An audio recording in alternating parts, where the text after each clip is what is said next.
जब पता चला रुक्मणी मैया को कि उसके भाई ने उसका विवाह जो है अपने मित्र शिशुपाल जैसे दुष्ट कर दिया, तो रुक्मणी बड़ी दुखी हो गई, विचार करने लगी कि मैं क्या करूं। तो आज रुक्मणी ने अपने कुल पुरोहित सुदेव नाम के ब्राह्मण को बुलाया है और आज रुक्मणी ने द्वारकाधीश के लिए पत्र लिखा है। यानी ये मान के चलो संसार का सबसे प्रथम प्रेम पत्र या लव लेटर बोले तो रुक्मणी ने भगवान को लिखा है। और मैंने से सुना है आचार्य जी कि आज भी रात्रि में शयन के पूरे पत्र को पढ़ाया जाता है, द्वारकाधीश सुनाया जाता है। पूज्य महाराज जी बता रहे थे वो पत्र को आज भी जब द्वारकाधीश महाराज जी को रात्रि में शयन आरती होती है ना, तो उस पत्र को सुनाया जाता है। जब सुनते हैं तब बढ़िया से नींद आती है द्वारकाधीश भगवान को। और यहाँ तो मोटे मोटे गद्दे मिलने पे भी नींद नहीं आ रही है। प्रेम से कहो श्री राधे। लेकिन याद रखना जो हाल आपका है ना वही हाल मेरा भी है। प्रेम से कहो श्री राधे। अपनी व्यथा कौन किसको बताए, अब बताते हैं किसको जो अपने हैं। तो मुझे आपको बताने में कौन सा झिझक, आप तो मेरे अपने हो ना।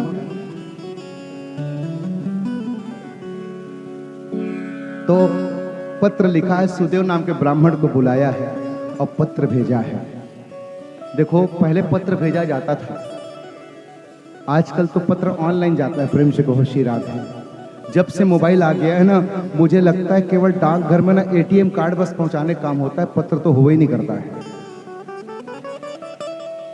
और पत्र भी आज रुक्मणी मैया ने 7 श्लोक में लिखे हैं। माने रुक्मणी मैया ने विवाह के 7 वचन ही लिख दिए। कई लोगों को तो पत्र लिखने भी नहीं आता है। पत्र लिखो कि सामने वाले को अच्छा लगे।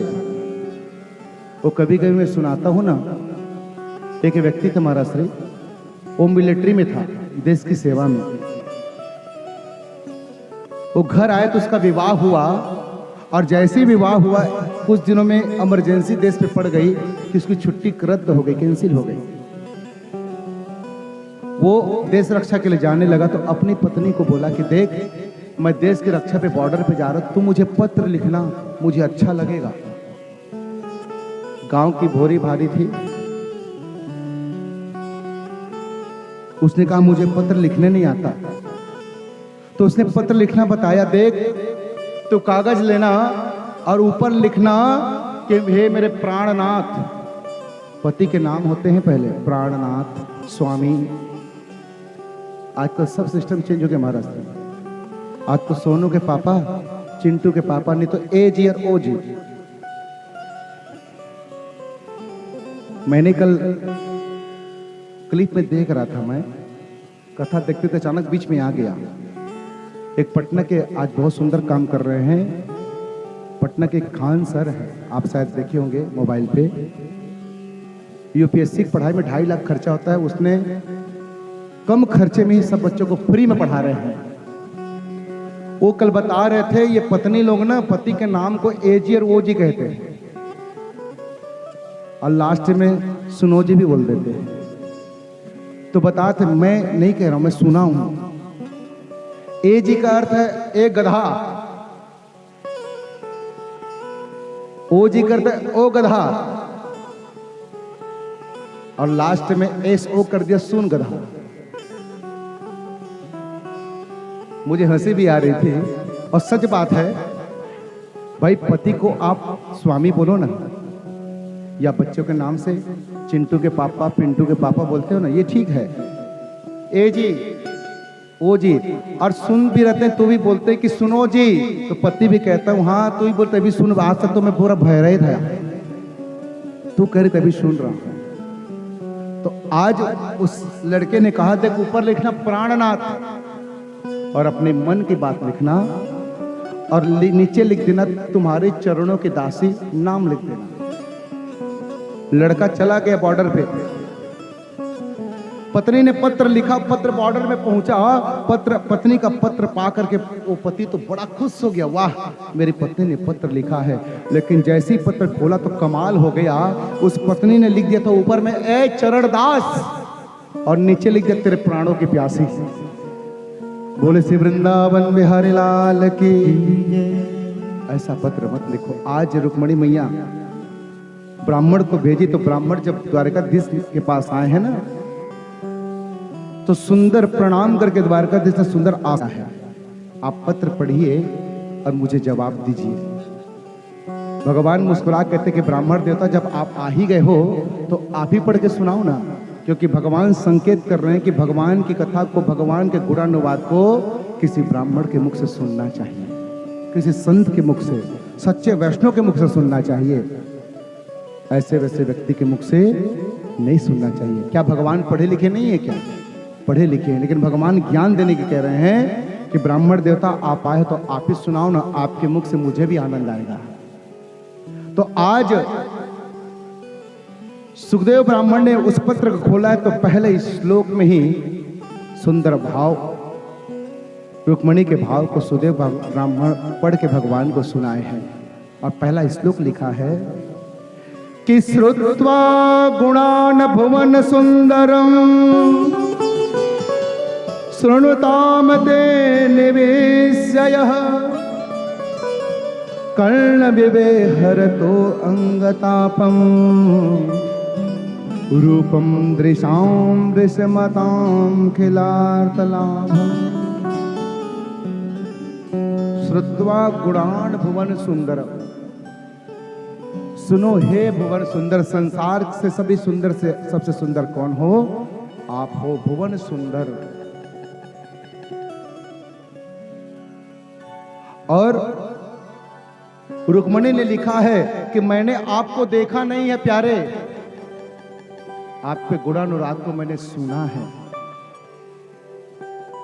आपकी कथा सुनी है, आपके स्वरूप के बारे में सुना है, आपके पराक्रम के बारे में सुना है।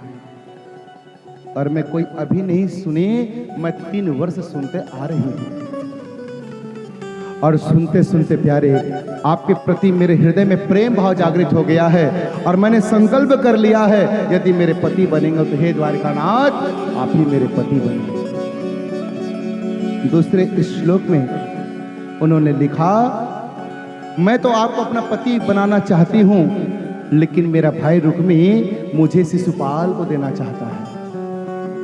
और याद रखना भुवन सुंदर, जैसे शेर के शिकार को श्रृगाल छू भी नहीं सकता, वैसे शिशुपाल मुझे स्पर्श नहीं कर सकता, क्योंकि मैं आपकी सनातनी भोग्या हूं। और तीसरे श्लोक में लिखा, यदि आप मेरा हरण करके नहीं ले गए, मुझसे विवाह नहीं किए, तो मुझे आपके चरणों की सौगंध, मैं अपना शरीर शांत कर दूंगी, प्राणांत कर दूंगी। और चौथे श्लोक में ये लिखा कि भुवन सुंदर, यदि आप सोच रहे हैं कि मेरा विवाह तय हो गया है, विवाह के मंडप भी सज गए हैं, मैं कैसे तुमको ले जाऊं, तो मैं आपको रास्ता बताती हूं कि हमारे यहाँ कुल देवी की पूजा करने के कुंडरपुर जाते हैं, और जब मैं पूजा करने जाऊं ना तो मुझे वहीं से हरण करके ले जाना। और 5वें श्लोक में बताया कि कुल देवी की पूजा करूंगी ना तो मैं केवल और केवल आपको ही मांगूंगी और संसार में कोई चीज नहीं मांगूंगी। अंत में कहा कि हे प्राणनाथ, हे द्वारकाधीश, यदि मेरा निवेदन मिल गया तो शीघ्र आए। इस प्रकार 7 श्लोक में 7 वचन रुक्मणी मैया ने लिख करके दिए हैं। जैसे विवाह में होता है ना, ब्रह्म विधान में 7 वचन होता है कि मैं आपकी कामनी भामनी बनूंगी। अब सबको याद होगा, आजकल कलयुग में 8वां वचन भी जुड़ गया हमारा साथ। 8वां वचन है, जब तक मैं आपके साथ रहूंगी मेरा मोबाइल का रिचार्ज आप ही करोगे। प्रेम से कहो श्री राधे। ये वचन देना होगा। साथ में मोबाइल रिचार्ज, शॉपिंग सारा आपको ही कराना होगा। ये जुड़ेगा भविष्य में, और इसमें जुड़ेगा कमाओगे आप, लेकिन एटीएम और कोड नंबर मेरे पास रहेगा। ये समस्या है। तो आज सुंदर 7 वचन जब भगवान सुने तो खिलखिलाकर हंसने लगे, और सुदेव जी के हाथ को पकड़ भगवान हंसते हुए कहने लगे, अरे ब्राह्मण देवता, रुक्मणी को जाकर कहना कि जब से उसने मेरे बारे में सुना है ना और मुझे पति के रूप में प्राप्त करने का संकल्प किया है, अरे वो संकल्प तो मेरे तक ही आया है ना, तो मैं भी उसे उतना ही प्रेम करता हूँ और निश्चिंत रहे मैं उसे अवश्य अपनाऊंगा।